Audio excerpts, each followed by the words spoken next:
Jadi banyak yang belum tahu arti sleep training untuk anak. Jadi sleep training untuk anak adalah dimana kita sebagai orang tua mengajarkan kemampuan anak untuk tidur sendiri agar tidur anak itu dapat lebih berkualitas.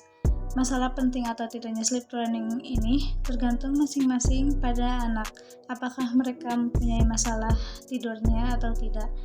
Nah, bagaimana sih cara mendapatkan kualitas tidur anak? Yaitu bisa dengan cara anak harus bisa mengembangkan untuk menenangkan dirinya sendiri. Jadi memungkinkan si anak itu untuk tidur dengan mandiri dan bisa kembali tidur ketika dia bangun pada tengah malam. Umur yang tepat untuk anak melakukan sleep training sebenarnya bisa dimulai pada usia sudah 4 bulan, tetapi harus mempunyai persetujuan DSA terlebih dahulu. Jadi gak bisa nih ibu-ibu atau orang tua itu sembarangan melakukan sleep training tanpa tahu pertumbuhan dan perkembangan anak sudah siap melakukan, atau bisa juga tanya dahulu pada ahlinya. Sebelum melakukan sleep training ini, kita harus evaluasi orang tuanya ini terlebih dahulu, ya, antara orang tua ini sudah siap atau belum. Karena kebanyakan dari orang tua pengen bisa tidur dengan rileks, tapi secara mental orang tuanya mereka belum ready, dan ini akan menghambat proses terjadinya sleep training ini. Jadi kita juga perlu memastikan seperti ruangannya, persiapan mentalnya, bagaimana cara menghadapi anak saat menangis, dan mengetahui batasan-batasannya. Jadi di saat orang tua sudah siap, baru kita memulainya dengan persiapan seperti tadi, ruangannya, bagaimana penerapan sleep trainingnya, juga dari mulai jadwalnya, metode sleep trainingnya yang tepat untuk anak bagaimana. Jadi yang disiapkan itu orang tuanya dahulu, karena sleep training ini lebih tepatnya mom sleep training. Jadi karena anaknya pasti akan belajar dari ibunya. Di saat ibunya percaya diri, mereka tahu apa yang mereka akan lakukan kepada anak, dan bisa juga dan biasa anak akan belajar lebih cepat. Nah, metode-metode apa aja sih yang ada di dalam sleep training? Jadi yang pertama ada stay in room method. Jadi dalam metode ini orang tua dan bayi ada di kamar yang sama dan posisi orang tuanya di samping ranjangnya untuk menemani dan membuat anak nyaman sampai tertidur. Namun di hari ke hari orang tua akan menjauhi posisi ranjang tersebut hingga anak dapat tidur dengan mandiri. Nah, yang selanjutnya ada check and console method atau tinggalkan dan periksa. Jadi dalam metode ini orang tua meninggalkan anak untuk tidur. Bisa dengan orang tua mengucapkan selamat malam kepada anak lalu berjalan keluar dari ruangan kamar itu. Tapi orang tua harus kembali untuk cek sebentar dengan tujuan untuk memberikan kenyamanan dan dukungan kepada anak tersebut. Nah, yang selanjutnya ada pick up and put down method, seperti memberikan anak di tempat tidur dalam keadaan mengantuk namun belum tertidur, dan juga mengamati gerakan anak.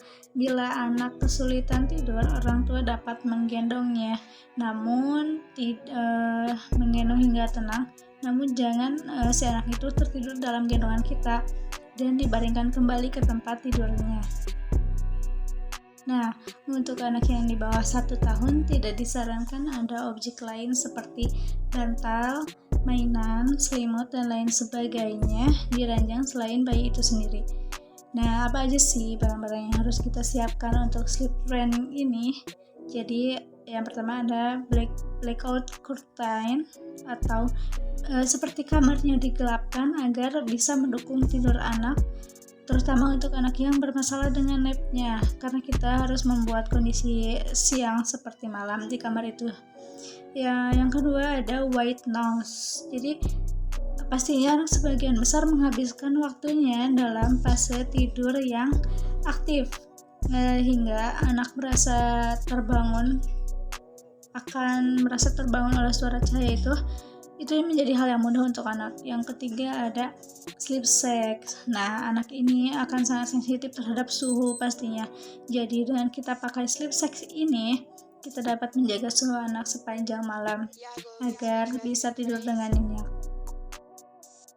Tujuan dan manfaat sleep training untuk orang tua, yang pertama melakukan sleep training adalah untuk mengeliminasi segala macam asosiasi tidur anak yang bergantung seperti menyusui, digendong, atau bisa juga dengan dot. Jadi mengajarkan anak untuk rutinitas lain yang dapat membuat tidurnya dengan nyenyak selain botol atau hal lainnya. Nah, biasanya sebelum penerapan metode sleep training butuh beberapa hari untuk menjalani jadwal. Bisa juga memperkenalkan anak ke rutinitas yang akan dilakukan dan tetap dengan asosiasi tidurnya yang biasa. Ada juga manfaat melakukan sleep training untuk orang tua, yaitu untuk mengatur waktu tidur orang tua menjadi lebih berkualitas, fresh, dan bisa sabar menghadapi hari-hari yang akan orang tua hadapi bersama anak-anaknya.